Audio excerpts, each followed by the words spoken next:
Hi friends, welcome back to my channel. இன்றைக்கி வந்துட்டு பார்த்தீங்கன்னா சூப்பரான வத்த குழம்பு ரெசிபி தான் எப்படி செய்ய சொல்லிட்டு பார்க்க போகிறோம். எனக்கு வந்துட்டு வத்த குழம்புனா ரொம்ப பிடிக்கும்.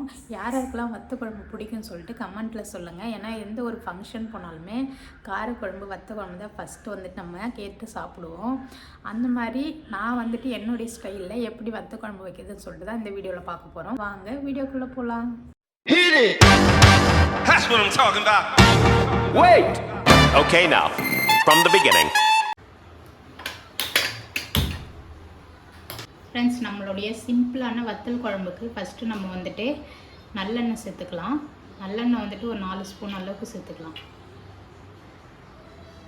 நல்லெண்ணெயில் செய்யும் போது குழம்பு வந்துட்டு சூப்பராக இருக்கும் டேஸ்ட்டு. வத்த குழம்புக்கு ஃபஸ்ட்டு நம்ம சுண்டக்காய் வத்தல் வந்துட்டு திட்டமாக வந்துட்டு எண்ணெயில் பொரிச்சு எடுத்துக்கலாம்.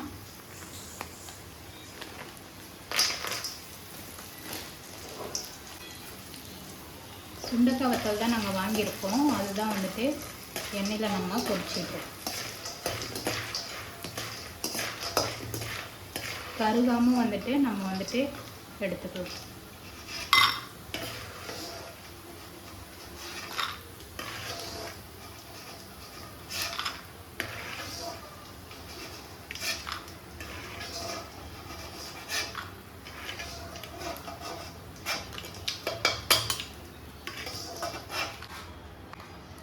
இப்போது இந்த எண்ணெயிலே வந்துட்டு நம்ம வடகம் சேர்த்துக்கலாம்.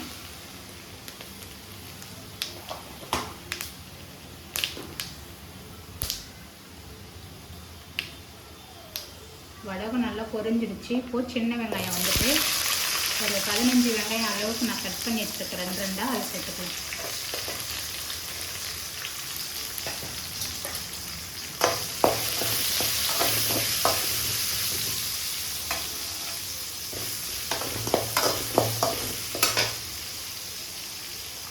பெரிய சைஸில் வந்துட்டு 2 பூண்டு வந்துட்டு பொரிச்சு வச்சுருக்கேன். இதை அப்படியே சேர்த்துக்கலாம்.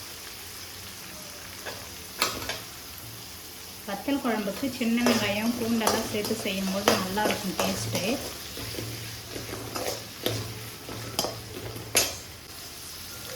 சின்ன வெங்காயமும் பூண்டும் நல்லா வதங்கி வரணும். நம்ம சேர்த்த வெங்காயமும் பூண்டும் நல்லா வதங்கிடுச்சு. இப்போ இதில் கருவேப்பிலை சேர்த்துக்கலாம். கூடவே வந்துட்டு தக்காளி வந்துட்டு ஒரு மீடியம் சைஸ் தக்காளி சேர்த்துக்கலாம்.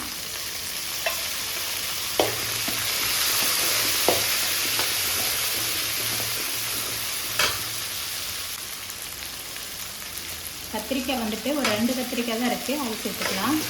இந்த மாதிரி நான் நீல வாக்கில் கட் பண்ணியிருக்கேன். நிறைய கத்திரிக்காய் வந்து நம்ம கொஞ்சம் முழுசாக 4 கீரை போட்டுக்கலாம். 2 கத்திரிக்காய்ன்றதுனால நான் இந்த மாதிரி பொடிசாக வந்து நீட்டாக வந்துட்டு தனித்தனியாக கட் பண்ணியிருக்கேன். நம்ம வந்து சிம்பிளாக தான் வந்துட்டு வத்தல் குழம்பு செய்கிறோம்.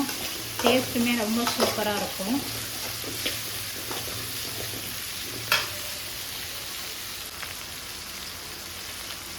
இப்போதைக்கு கொஞ்சமாக உப்பு சேர்த்துக்கலாம்.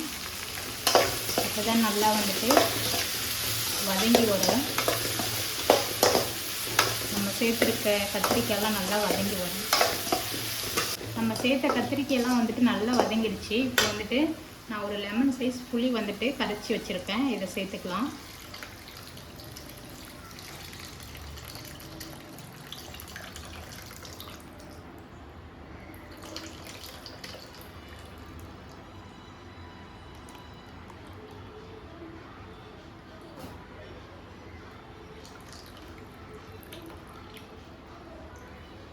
தேவையான அளவுக்கு தண்ணி சேர்த்துக்கலாம்.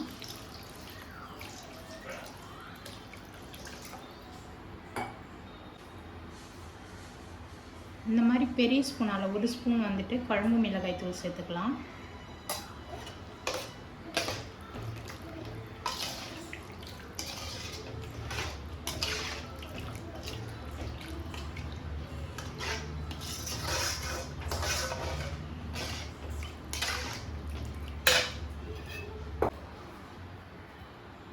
ஏற்கனவே உப்பு சேர்த்துருக்கோம்.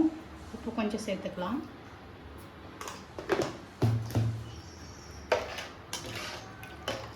நல்லா மிக்ஸ் பண்ணி உப்பு காரம் நம்ம செக் பண்ணிக்கலாம். இப்போ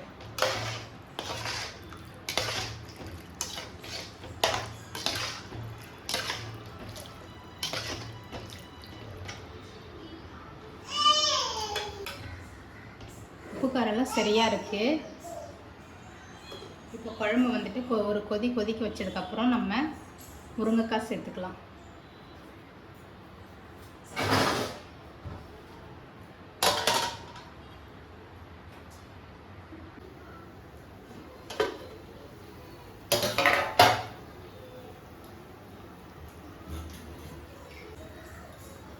குழம்பு வந்துட்டு கொதிச்சிட்ருக்கு. இப்போ வந்துட்டு நம்ம முருங்கைக்காய் சேர்த்துக்கலாம்.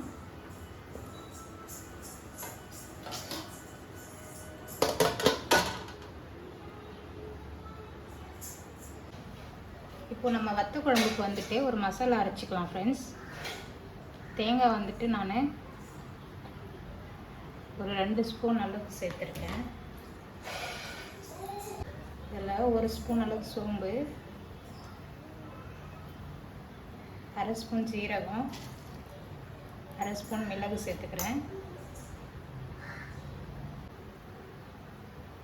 வறுத்து அரைச்ச மல்லித்தூள் வந்துட்டு 1 ஸ்பூன் சேர்த்துக்கிறோம். முழுசாக இருந்தால் சேர்த்துக்கலாம். நாங்கள் அரைச்ச தூள்ன்றதுனால 1 ஸ்பூன் நான் சேர்த்துருக்கேன். இப்போ வந்துட்டு இதில் கொஞ்சமாக தண்ணி சேர்த்து நல்லா நான் பேஸ்ட் மாதிரி அரைச்சிக்கிறேன்.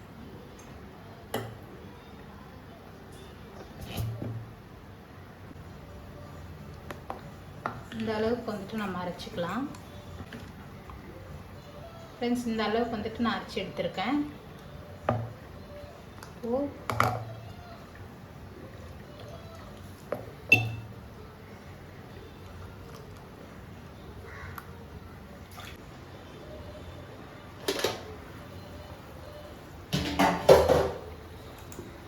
இப்போ நம்ம அரைச்ச பேஸ்ட்டை வந்துட்டு இதில் சேர்த்துக்கலாம் குழம்புல.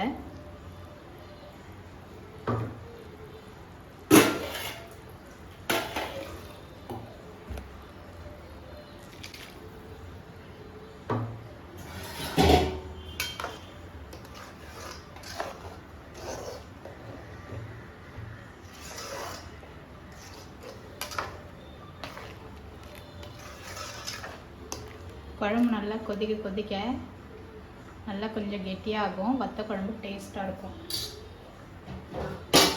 திரும்பவும் மூடி போட்டு கொதிக்க விடலாம்.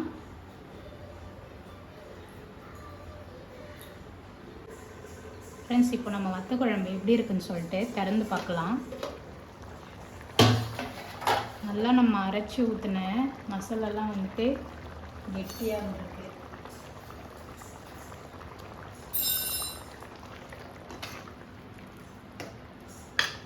இப்போது இந்த ஸ்டேஜ்லேயே நம்ம பொரிச்சு வச்சுருக்க சுண்டைக்காவை சேர்த்துக்கலாம்.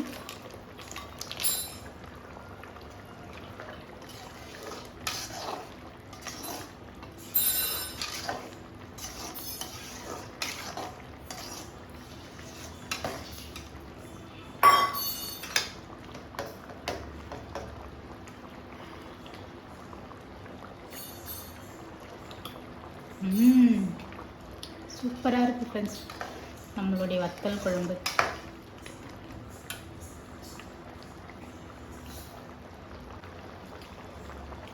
வத்தல் குழம்புல கொஞ்சமாக வெல்லம் சேர்த்துக்கலாம். அப்போ தான் சுவை இன்னும் டேஸ்ட்டாக இருக்கும்.